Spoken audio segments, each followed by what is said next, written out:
o Brasil pode imitar os Estados Unidos e deixar o Acordo de Paris, aquele acordo climático, né? Bom, isso seria ou não seria prejudicial? Para a gente poder entender bem, a professora de Economia e Relações Internacionais da FAP, a professora Josilene Ferrer, gentilmente está aqui conosco. Josilene, muito obrigado pela sua gentileza. Boa noite. Bem-vindo no jornal. Boa muito noite, obrigado. Heródoto. Josilene, primeira coisa que eu gostaria que você me explicasse, o que é exatamente esse Tratado de Paris? Não é aquele de Versalhes, não, né? Não. O Acordo de Paris é um caso de sucesso na diplomacia internacional.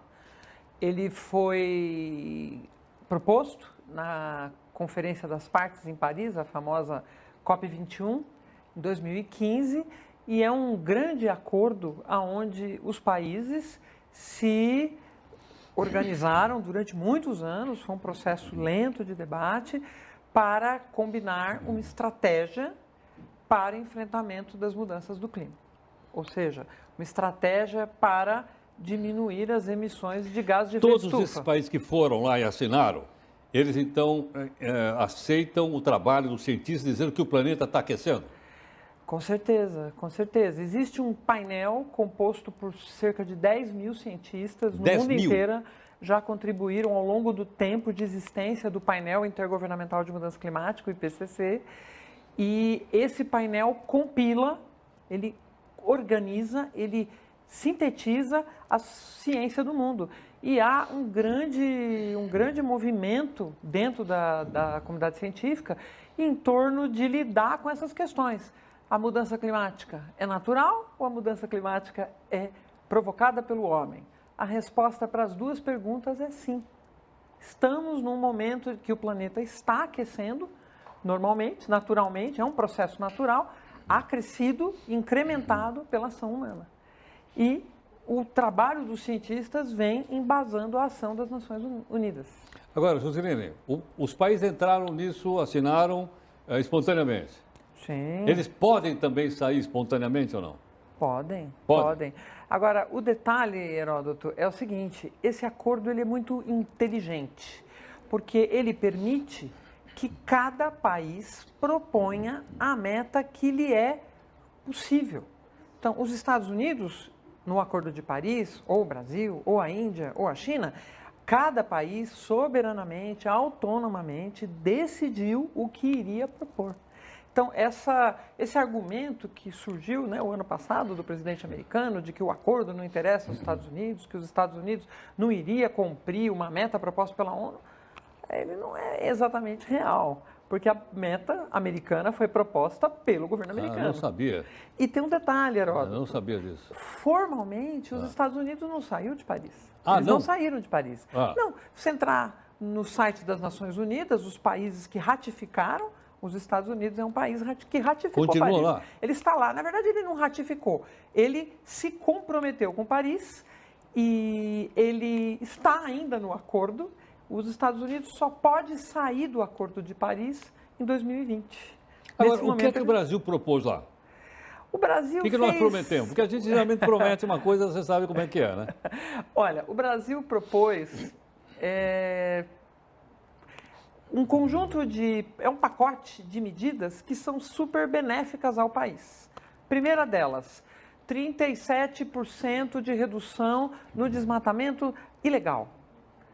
Né? Combater a ilegalidade do desmatamento, o desmatamento ilegal, as queimadas ilegais.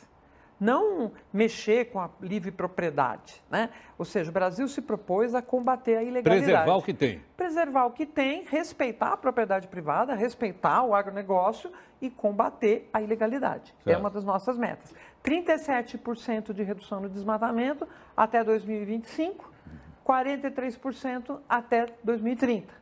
Além disso, incrementar as energias renováveis, incrementar a melhoria dos sistemas nossos de logística que desperdiçam recurso. A proposta é saudável ao país. Entendo. Quer dizer, não prejudica em nada o crescimento do país. Não atrasa o crescimento do país. De maneira alguma. Não. De maneira alguma. De maneira alguma. A proposta brasileira, a proposta indiana, a proposta chinesa, os países tiveram um processo de debate interno que envolveu a comunidade científica, envolveu instituições de pesquisa, e as propostas são coerentes com o processo de desenvolvimento de cada país. Agora, Josilene, há fatos concretos já acontecendo como consequência desse aquecimento? Ou isso é coisa lá para o ano 3000? No mundo todo. Já está acontecendo? Fatos concretos no mundo todo. Temos um processo em curso de derretimento do Ártico. Em consequência disso, as Nações Unidas precisaram criar um conselho do Ártico para debater as fronteiras, porque tem disputa de fronteira entre a Rússia, Estados Unidos, Canadá, Groenlândia, Dinamarca. Então, esse debate já está acontecendo na ONU. Redução das áreas cobertas por gelo, né? Redução de geleiras, tem cenários de ressecamento continental. Os oceanos, têm áreas do mundo que os oceanos estão mais quentes. Os cientistas estão falando disso há 20 anos. Os mares mais quentes, furacões mais fortes. Isso nós estamos vendo, nós estamos assistindo. Com esse derretimento, pode subir o nível do mar? É uma questão interessantíssima essa. Gelo boiando no mar já ocupa espaço e não aumenta o nível do mar. Sei. Mas gelo continental, o gelo que está nos continentes derretendo, pode aumentar o nível do mar. E segundo a física, à medida que o oceano esquenta, as moléculas se expandem. Não fui eu que disse. Então o mar pode subir, o mar está subindo, aliás, milímetros ano. São processos de longo prazo. Sei. Quer dizer, nós vamos ter que enfrentar isso, quer a gente goste, quer a gente não goste. Exato. É verdade? Por Exato. aí, né? É exato. Nenhuma área do planeta está isenta. Agora, as populações, os cidadãos, as ONGs, as pessoas preocupadas, têm que pressionar os seus governos, não é isso ou não?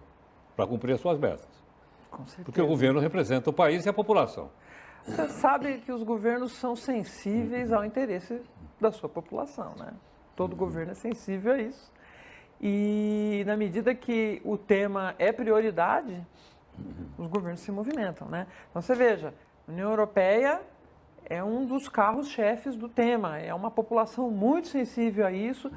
As principais cidades dentro da União Europeia são muito vulneráveis à elevação do nível do mar, são vulneráveis a ondas de calor, a população está bastante envolvida no debate.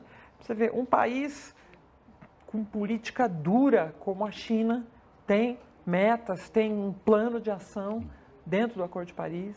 Então, essa é a nossa realidade. E eles estão se mexendo. Eu estive na Índia há pouco tempo e desembarquei num aeroporto chamado Kochi. No português era um Coxim.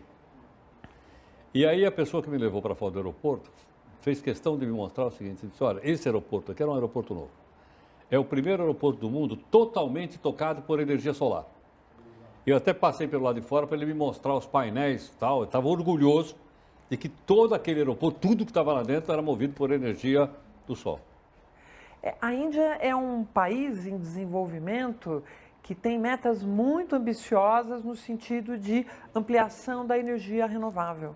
Porque tanto a Índia como a China, mal que o Brasil não sofre profundamente, tem muito carvão na sua matriz energética, queima muito carvão. Então, são países que têm metas muito agressivas nesse sentido, principalmente a Índia, de chegar em 2030 reduzindo o uso de carvão. Agora, o Acordo de Paris, na verdade, ele começa em 2020, ele não começou.